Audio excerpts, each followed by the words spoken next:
And now I'm thrilled to introduce today's moderator, Jen Athanasio, our Director of Product Education here at TadHealth. Jen is a leading expert in school-based mental health with over 15 years of experience spanning both direct services and program development. She has advocated for, developed, and built systems supporting over 40,000 students. In her current role, she's using that deep knowledge and insight to increase access to mental health care for students statewide, ensuring that school-based teams have the tools and support they need. You're in great hands with Jen, and we're so excited to dive in. Thank you. Thank you so much, Victoria. What a warm welcome. It's always kind of awkward to hear about yourself being read, but I'm honored to be here to share resources and success. And when we were really thinking about this topic that we wanted to bring you all, we came up with the title, Streamlining Claims Submissions for Success. We wanted to demystify the overly nuanced billing systems that many of us are familiar with and highlight the inclusive nature that is the Children and Youth Behavioral Health Initiative. I can think of no one better to have this conversation with than Alex Briscoe and Marcela Rodriguez. Thank you both so much for joining us today. I will start by introducing everyone to Alex Briscoe, who really needs no introduction, but Alex Briscoe is our head of healthcare policy and Medicaid at TadHealth. He is a behavioral health leader, a trusted expert and advocate working to improve the well-being of California's youth and mental health reform. He has led county behavioral health systems, including the Alameda County Healthcare Services Agency, where he developed innovative new approaches to expanding care, including the launch of over 240 school-based physical and behavioral health programs that serve a whopping 65,000 children and families. Alex began his career as a therapist, in the Oakland public school system and is a nationally recognized leader in the design development of school-based programming. Last but not least, Alex has led the design and development of the multi-payer fee schedule and the pay initiative during his time as principal of the California Children's Trust. I'm just going to pause there to let it all sink in. Yeah, I was saying a recovering bureaucrat and defunct therapist works pretty good too. Yeah. Could have summed it up in 3 words. Thank you so much for being here. And I'm happy to introduce Marcela Rodriguez, our Director of Mental Health Programs and Policy at TadHealth.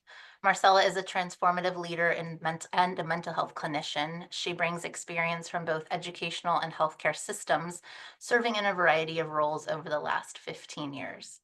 Marcela began as a youth advocate working for a nonprofit and most recently led the development and implementation of Sacramento County Office of Education school-based mental health and wellness and successfully merged education and healthcare systems, developing sustainable funding mechanisms and provided technical assistance to county offices of ed and LEAs across the state relative to school-based mental health and wellness service delivery and claims submission. Also so wonderful to share this space with you, Marcela. Thank you for all of your work and dedication to our children in the state of California. Great to be here. Thank you so much. Yeah. Jumping into probably the heart of why you all are here for today is the moderated discussion we will have, really starting off with CYBHI grounding our work and then learning so much more about this initiative, what it brings to the state, and how TadHealth is really a partner and not a vendor in this process. But kicking us off for this part of our webinar, I'm going to start with you, Alex. What is CYBHI and why is it so needed right now? Yeah, I think sometimes it's hard to even hold how big a deal this is. We've known for years that schools are essential to any response at scale to the youth mental health crisis. And we've almost used the data too much, but it distills to the fact that twice as many of our children are trying to kill themselves. And so the crisis is real, and schools have been ground zero for this crisis for many, many years. But we have never provided a viable or scalable funding mechanism to provide mental health services in schools. It's always been like pretty Christmas tree ornaments on a dead tree. oh, look at this great program in this county, and look at this great initiative. And so what the CYBHI is an attempt to create a scalable reimbursement policy for school-based mental health services. And it is actually distills to something really simple, which is everyone who's listening today is enrolled in a health plan. It's called a qualified health plan. So health insurance covers 94% of children in California. And that health plan must have a network of providers. But some services are deemed so important that regardless of where they're provided, that health plan must pay for it. This is why your health plan works when you go on vacation. And what the CYBHI basically is it says schools are so important to address this crisis that they are now automatically in network for all health plans in the state of California. Medicaid, Medi-Cal, or commercial plans, it doesn't matter. So again, for 94% of all children in the state of California, any service provided in a charter school, in a K through 12 public school, in a community college, a CSU, or a university, or UC, every service there, if it's one of these 52 types of codes, is automatically eligible for reimbursement. So it's literally the most important policy change in the history of youth mental health reimbursement. And we got to make it work. I love what you said. 94% of students qualify for the CYBHI, and really the recognition that they live at schools more than they do with their family at home, that the care coordination that happens at school is more important during their day than getting them to the appointment, where transportation needs, financial needs impede that child getting the services. So this is such a huge initiative. Marcel, was there anything in your work and your lens you wanted to add to what is CYBHI and really the goal of it? I think what comes to mind for me is that opportunity, the moment in time, right, to really support and facilitate the reimbursement for services that are already happening and or can be created from this legislation. And as you named, Jen, what is it, 6.2 hours a day children and youth spend in school. There's ed code, there's truancy laws, attendance interventions behind all of this. And what an opportunity to meet the needs of our children, our youth, our families, alongside our system partners, for sure. Mm. Feels about time, doesn't it? Yeah. That this finally happened. I mean, Jen, another way to talk about the goal of the CYBHI is to define the nexus of public health and public education. Like, we need to make schools must be recognized by the healthcare system as just as important as an ambulance or a hospital or a doctor's office. Yeah. And that's really what we're about at TAD, is schools and healthcare have danced with each other, and now they must get married. And that marriage agreement is going to take kind of the technology that we've been developing. Yeah. Let's hope for a successful marriage moving forward for all. Marcella, jumping back to you, what makes CYBHI different from other school-based mental health initiatives that districts may have participated in before? To name a few, ESMA, LEA, BOP, other billing opportunities. What makes CYBHI different? Oh my goodness. I think of the opportunity for prevention and reimbursement for prevention type services, right? Worked in schools, a child came to me and said I had a toothache. I didn't wait 6 weeks or created an SST to support the parent in obtaining a dentist appointment. I supported the parent over the phone and proceeded with ongoing services. While the SST may still need to occur for mental health preventive type conditions when our students come to us for support, the opportunity to provide the service and document to then facilitate the reimbursement for that preventive type service, that's it from my perspective at minimum. Preventive services under healthcare, yearly physical or wellness type, reimbursed. Education, preventive services, such as psychoeducation, the opportunity to not only continue doing the great work and providing the great services, and the documentation of such services and the facilitation of reimbursement of such services to support ongoing services. Yeah. And there's many other components as well I want to name. There's a huge, certainly the center and the focus of youth voice relative to all of this and the design, really. Alex, a lot of the work that you've led contributing to this alongside state leaders and really hearing and honoring what our youth are asking for and working alongside our youth to meet the needs of our children, our youth, and our families.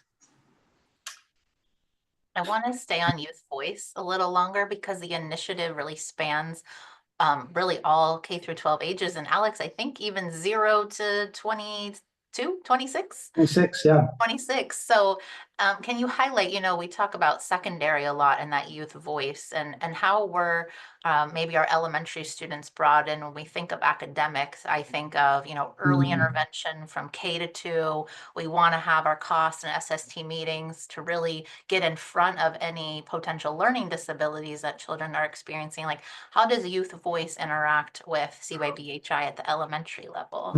I love it. Great question, Jen. And Marcella sort of started this. This is not reimbursement for a therapist sitting in an office at the end of the hallway. Like, it's really important for our partners, school districts, and everyone to understand that this is a kind of very expansive view of mental health. You can get paid for screening, assessment, psychoeducation, and direct services, but not just by a master's degree therapist, because we all know there's not enough of them and there never will be. But wellness coaches and community health workers. And so, as we roll this program out, school districts are going to find that, the tech who supports certain classrooms might be able to be certified as a wellness coach, and then they can bill for their work. Like, we're going to learn so much together with our school district partners, and we're not imprisoned by the medical model. Like and so to your question, Jen, like, so much of mental health is about trust and alliance. And that doesn't mean give me a 50-minute psychotherapy session. Like, it means, hey, talk to me about what's going on in my life, or build a relationship with me. And particularly for young children and their families, the CYBHI creates a reimbursement mechanism for the type of care coordination and case management that is essential to supporting the social and emotional health of children and families. That care coordination, Marcella. I feel like this lives in your wheelhouse so much as just having a big participation and thought partnership at SCOE.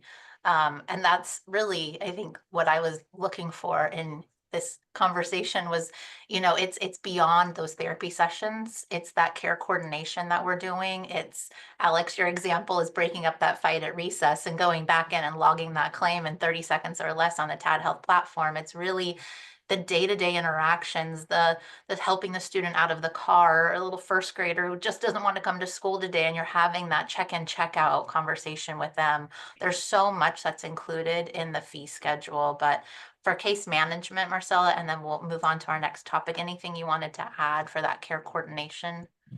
Oh my gosh, there's so much. How much time do we have? And I think of, Alex, what you just named, in partnership with the community-based organizations, right? We have phenomenal community-based, CBOs, community-based organizations providing great work and an opportunity to continue to partner and in that partnership, drawing down sustainable dollars for preventive type services under CYBHI initiative. And in care coordination, Jen, my goodness, they're specific to that. Goodness, there's so much. I remember the example that you named, right? I remember being out on the blacktop at a middle school when I served there at the time, and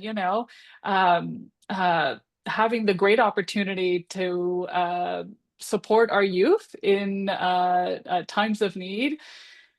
And for sure, heading back into the office after intervening on a fight, right? And as I head back to the office with the youth, identifying the weight that the youth was carrying.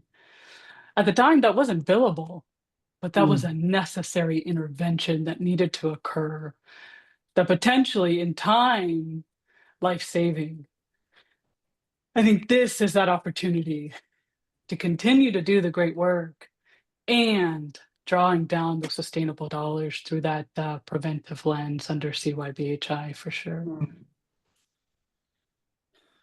Yeah, Jen, if I could add on that, like, Yeah. you know how I said we were trying to like define this place where mental health and public education meet. And one of the biggest mistakes we've made in the past is we've tried to treat schools like they're hospitals. And we've tried to drop the healthcare kind of administrative box on them. And schools aren't hospitals. They are the right setting to do this work, but it's a unique setting. And there's so much that happens in traditional healthcare reimbursement. And I say this as someone, you know, who's run hospital systems and 911 systems. Like, there's so much that happens in traditional healthcare coding and reimbursement that is not relevant to the school setting. And we will squash the beauty of this endeavor if we don't keep it simple. And I just want everyone listening and everyone who's trying to make a success out of this groundbreaking policy change, like, schools are the right place for mental health, but it's a pretty narrow set of things that we need to do. And the simplicity of the TadHealth platform is really the innovation that we are offering. Like, if your staff don't want to turn their computer on, or if it makes them sad or angry or pissed off, claims will not be submitted, revenue will not be produced, services will not be scaled. So there's an art to this, and the art of it is in its simplicity. I'm going to pin simplicity and jump us back a second. Marcella, can you speak on what are some of the bottlenecks that you've seen as LEAs are trying to get CYBHI off the ground? And then I'm going to jump back to you, Alex, to really dive into the simplicity. But let's paint the picture a little bit. What are districts experiencing as bottlenecks, Marcella? What comes to mind most are just the technical aspects, right? And the language difference that exists within healthcare, within managed care organizations, within schools, and many other partners that are involved in this initiative, and the ability to sort of interpret. Concrete example, credentialing means something different under healthcare than it does under CDE, right? California Department of Education. And the how-to. What do you document? And to name what Alex, to sort of dive into what Alex just named, the documentation. Oh my gosh. Am I documenting under EPSDT being specialty mental health? Am I documenting under non-specialty mental health, FQHC model? Am I documenting, you know, LEA, BOP, and the list can go on.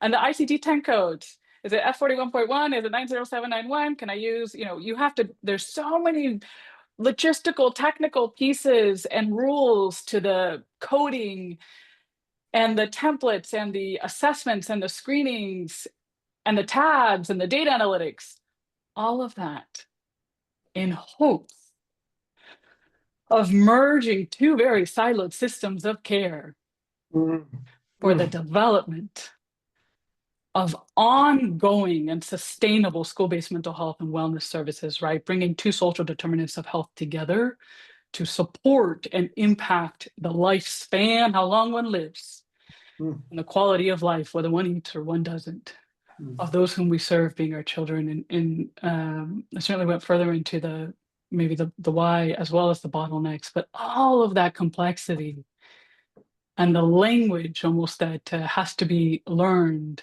the various hats in this moment in time. I've heard you say this before, Marcella, and it gives me chills every single time.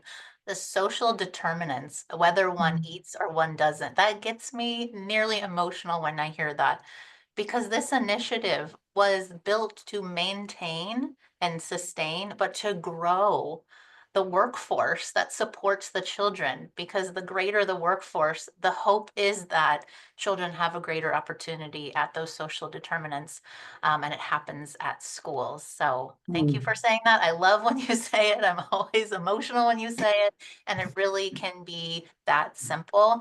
Going back, Alex, to the simplicity of let's not have an over nuanced platform. Let's make it so that it can be as simple as breaking up a fight at recess, coming back and on your phone or in your office submitting the claim. Can you walk through the simplicity of it while holding like it is a new initiative and people have so many questions and are overwhelmed? Yes, yeah.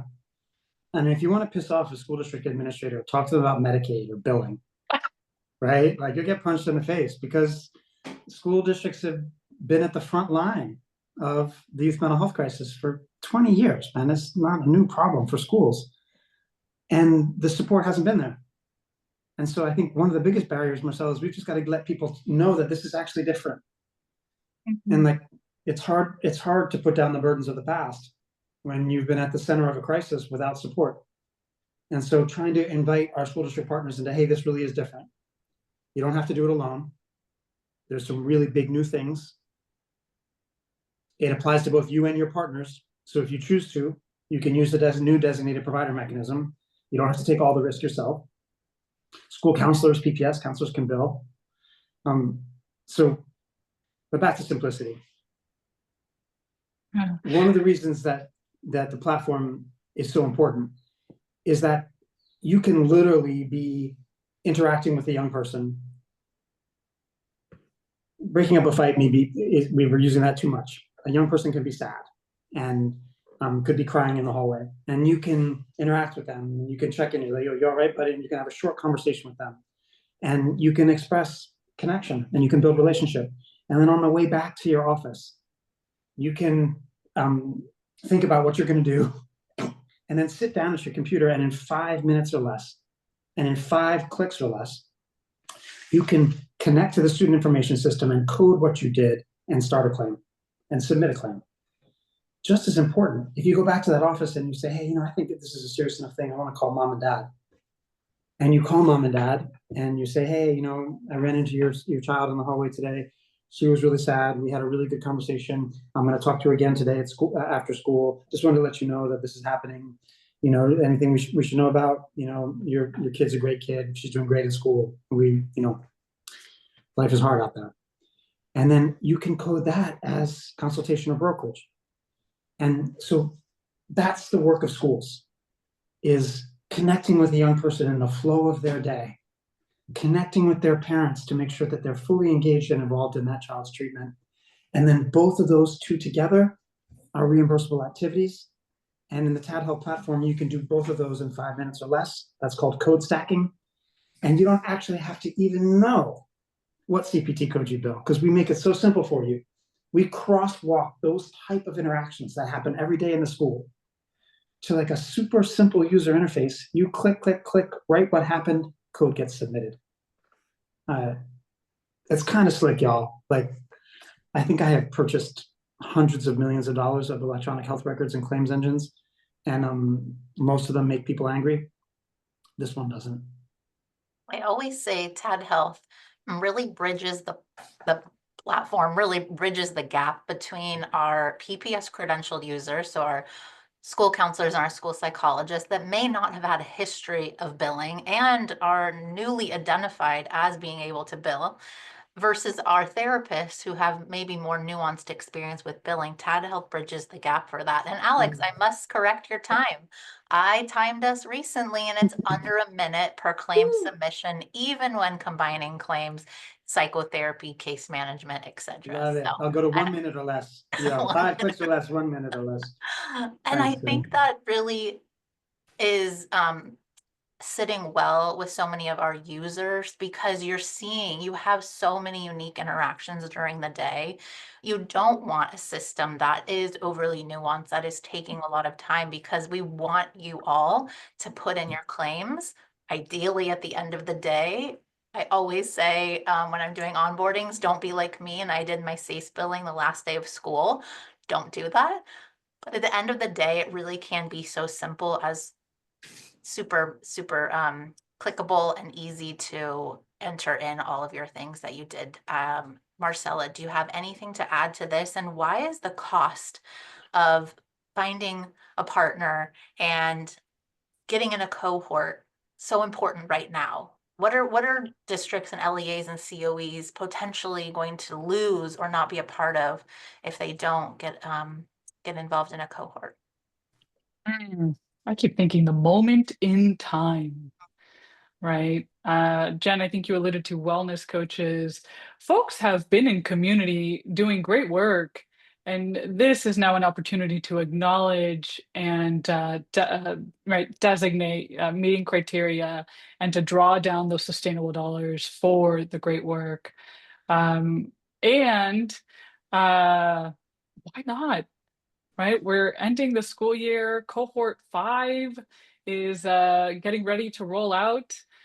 Folks who have been in cohorts 2, 3, or 4, right? How do we collectively come together to continue to support the great work in service of our children, youth, and families?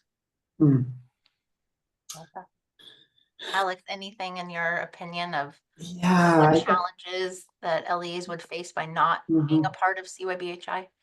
Yeah, I mean, so this is a long road we're on. So I just want to I had a mentor who once said to me, we're all better when we act on the exhale. So I would like to tell everybody, hey, breathe out, okay? This is a long road. But you have people on your school campus who work for you right now who are doing work that's reimbursable. And we need to get you that money, like ASAP. And then we also need to teach you how to invite partners in so you can scale your services. And, having done this kind of healthcare reimbursement work my entire life, it's not for the faint of heart, okay? It takes a lot of encounters to get to cost. But you got to start somewhere. And it's if you start with people who are already paid for, your staff, your PPS credential folk, your school social workers, your case managers who could easily be certified as CHWs or wellness coaches, you will find that, hey, just drop a claim. Hey, check out TadHealth. Don't say, hey, do 10 claims a day. Don't do that. Start really slow, what we call restrain change. Learn the platform, drop some claims, and you will find that you get better at it over time. Like all of us, we learn by doing, and by the doing, you will generate revenue and help your school districts and your students, of course.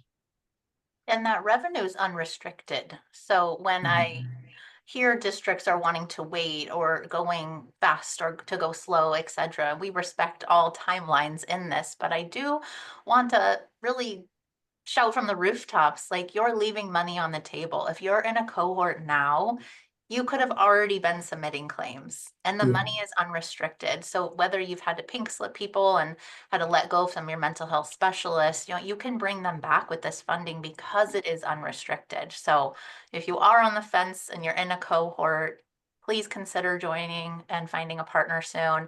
And if you're not in a cohort, the cohort 5 application is open now, which will, I believe, allow you to start submitting claims January 1st, 2026. Yes. So time is of the essence. Yeah, and it takes time to learn how to do it.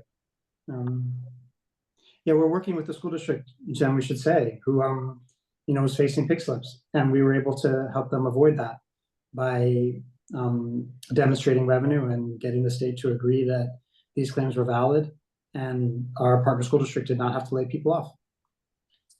Huge deal. Marcella, can you talk to us about how LEAs can partner with CBOs in this work? And I'm thinking of Anaheim and Villages. They're such an amazing partnership, and came together and onboarded at the same time. And we had over 100 different users in those onboardings, and they're doing such good work. But broadly, how does CYBHI interact with CBOs and LEAs? Yeah. Great work is happening. I'm going to go back to that in the communities, right? School communities, inclusive of our community-based organizations and great partnerships that exist. And sort of naming what Alex named earlier and tying it back, that in traditional healthcare models, community-based organizations are submitting claims under specialty mental health. And therefore, there are children who need support, but maybe don't qualify. An opportunity here under CYBHI continue to partner as schools continue to partner with community-based organizations and are identified under the LEA's network of care, the opportunity for our community-based organizations to also be trained to partner with our school sites. May we partner alongside our community-based organizations and our school site partners and our school district partners, our LEAs, to support the claim submission and the reimbursement, the facilitation of the reimbursement under CYBHI. Alex, anything to add for why CBOs? I know that's something you're so passionate about in bringing those to school districts. Yes. I mean, the way to start is to focus on your staff. Like, you know, who do I got currently working who I can get reimbursement for? But as we move forward, the CYBHI gives schools this incredible authority or power to basically go out into your community and find the CBOs that you trust and admire most, the community-based organizations, the community mental health providers, and you know every school district knows who they are. Like when you're in trouble and you need help for a kid, who do you call? What schools can do under the CYBHI is say to that not-for-profit or community mental health provider, you can come onto my campus or I can give you referrals and you can bill through me. So the way to think of this is schools are now network builders, not just direct providers. And this is the great hope of the community schools movement. We've been saying for decades that schools should be a place where community providers come and support families, but we've never had a way for those providers to get paid to do the work. And now schools can do this designated provider mechanism, meaning they can say, hey, agency, come on my campus or come partner with me. And you can bill 94% of kids you can build their health plans by being my provider. So it allows schools to create a revenue stream for other people. And that's a really new and important power that I think schools will find important over time. And in part because they don't have to do it all. Like, you don't just have to go hire 100 therapists. You can say, hey, not-for-profit, come be a provider on my campus, serve my kids, I'll let you bill and I don't have to pay you because you're going to get money from the state.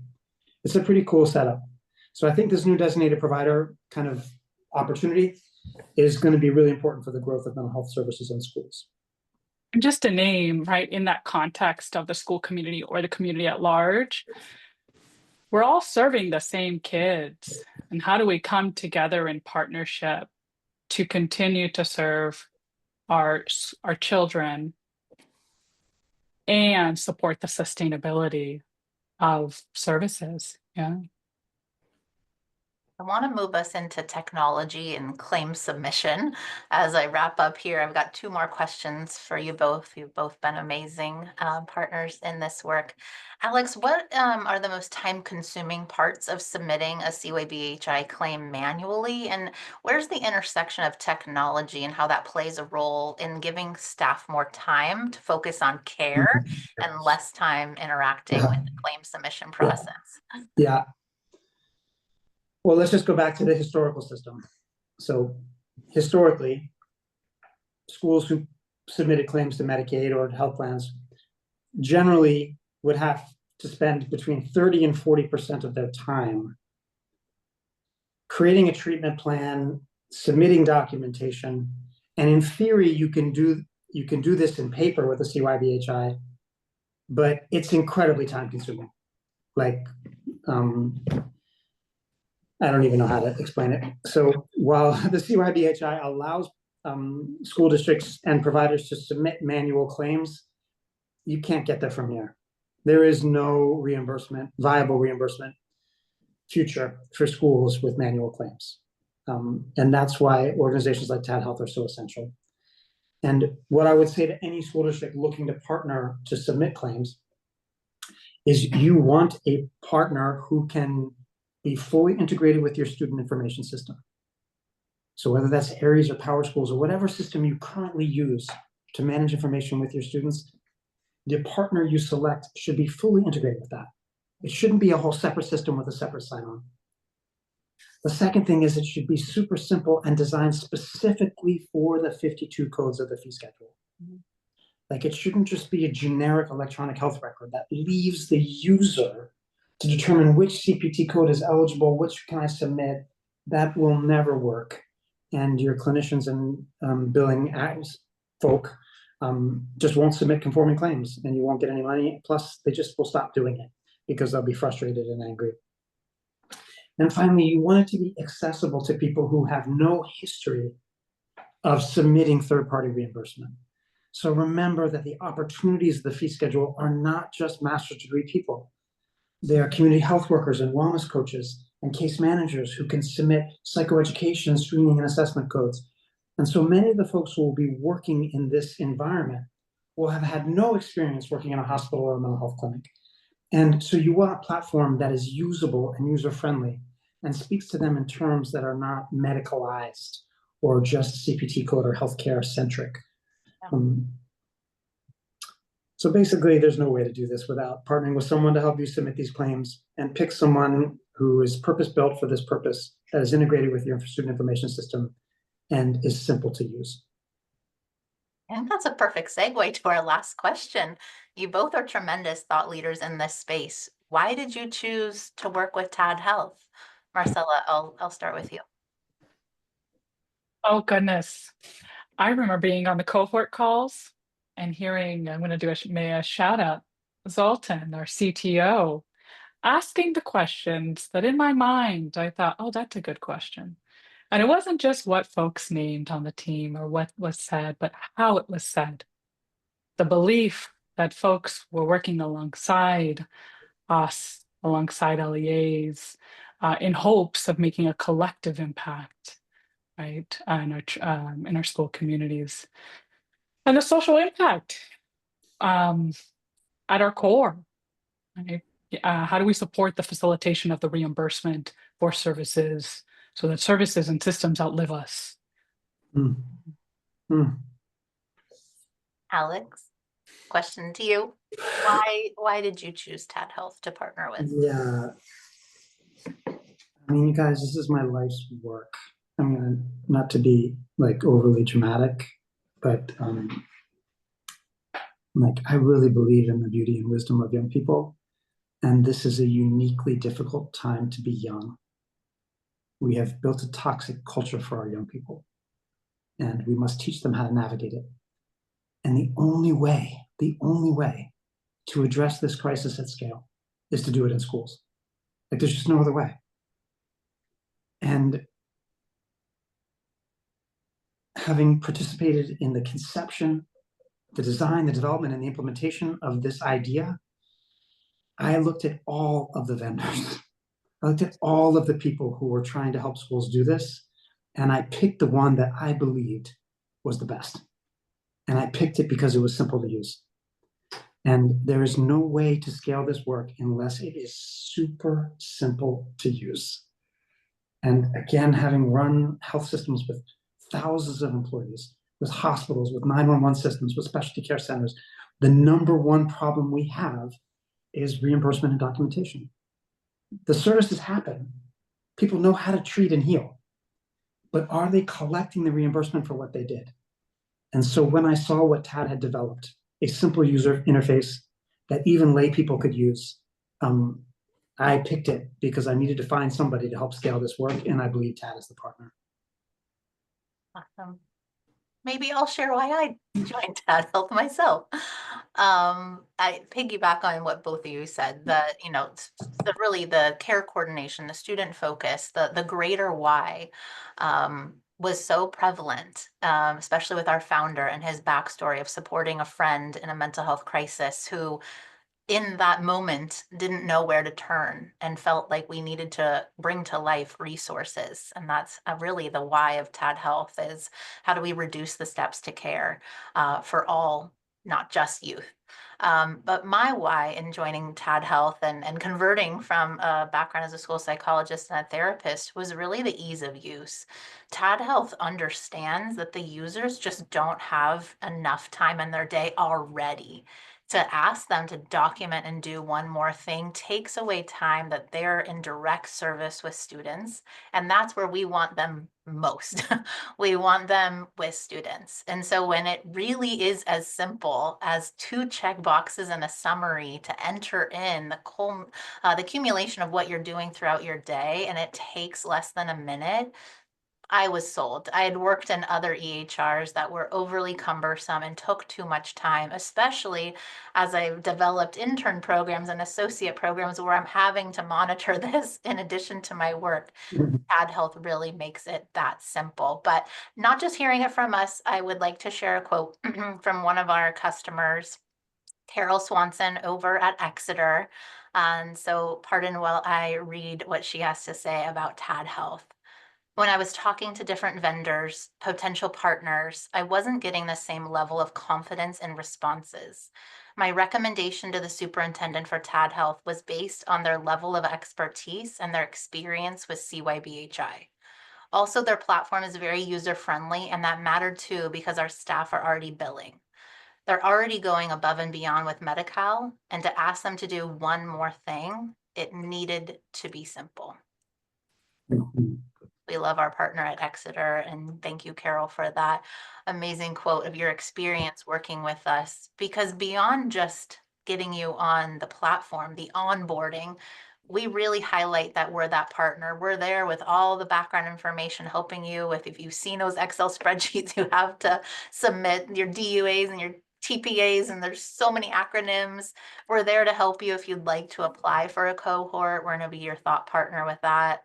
We've got 24/7 customer support, and customer success team does a wonderful job with any and all questions, whether they're technical or nuanced or clinical. It makes it to our clinical team to answer those questions. We never leave you. We're a part of this process every step of the way. But I want to thank Alex and Marcella, and I think we'll kick it back to Victoria if there was any questions from our participants or guests.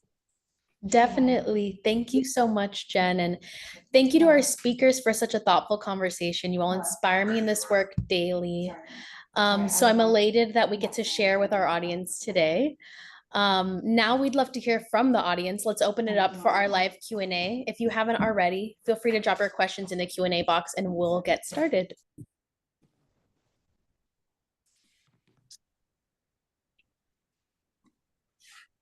Let me check if we have any questions trickling through here. We did get one on the side, and one of those questions is, what does long-term sustainability look like for a district successfully implementing CYBHI? Well, I got lots of thoughts on this one. So the first is collecting revenue on the services you are already providing. So it's really important for partners to hold the difference between cost-based reimbursement and marginal revenue. So cost-based reimbursement means the revenue you receive fully covers the cost of a position. And in most school districts, CYBHI revenue will not fully cover a new position. But if you have school social workers, PPS, case managers, or soon-to-be wellness coaches, if they all bill, you can hire more. Are you with me? That's what I call a marginal revenue strategy. So for school districts, they should be pursuing marginal revenue strategy for everything they're currently doing and creating a permanent, ongoing revenue source for school-based mental health services. And that's probably the most important thing for partners to hold, is that this funding doesn't stop. You get paid for what you do. It's not a grant. It's not time delineated. It's earned revenue, and you will get better at it over time. So for your existing staff and employees, it's about maximizing your existing revenue. And then it's a mechanism for dramatically expanding your partnerships at no cost to you or low cost to you. And so scalability looks like collecting revenue for everything you're already doing, maybe expanding it with that new revenue, but then also expanding your school partnerships with community-based organizations and not-for-profit community mental health providers who all use the same platform. So whether you provide it or it's provided by a partner, you as a school district and school administrator know who got what, when, and where, and did it matter? Marcella? Man, I don't know if I have much to add there. I mean, almost the summary of blending funding streams, right? Excuse me, as new additional potentially grants come in, the opportunity to support the continual startup or expansion of services. And I think what you just named there is key in practice, being the ability to, Jen, you alluded to it earlier, coordination of care, utilizing one platform, whether it's referrals in a bi-directional manner to our nonprofit organizations on behalf of our schools, our LEAs, or from our community-based organizations, our nonprofit organizations to our LEAs is crucial. And I mean, I've documented on paper logs. It's atrocious. I mean, my neck will start twitching from the trauma, right? How do we veer away so that folks don't have our trauma and really meet the needs of the moment, given this opportunity that's come about under CYBHI? Mm. Just laughing at your neck twitching because I think Alex and I can both relate to that. Difference throughout the years of different traumatic experiences with documentation. Yes. My gosh. I would like to wrap us up and share a couple key takeaways before Victoria shares our closing remarks. But TadHealth was purpose-built for the K-12 space with expertise in school-based mental health professionals. And whether you want to work fast or slow, we are a partner, not just a vendor, enabling our customers to really be the best versions of themselves.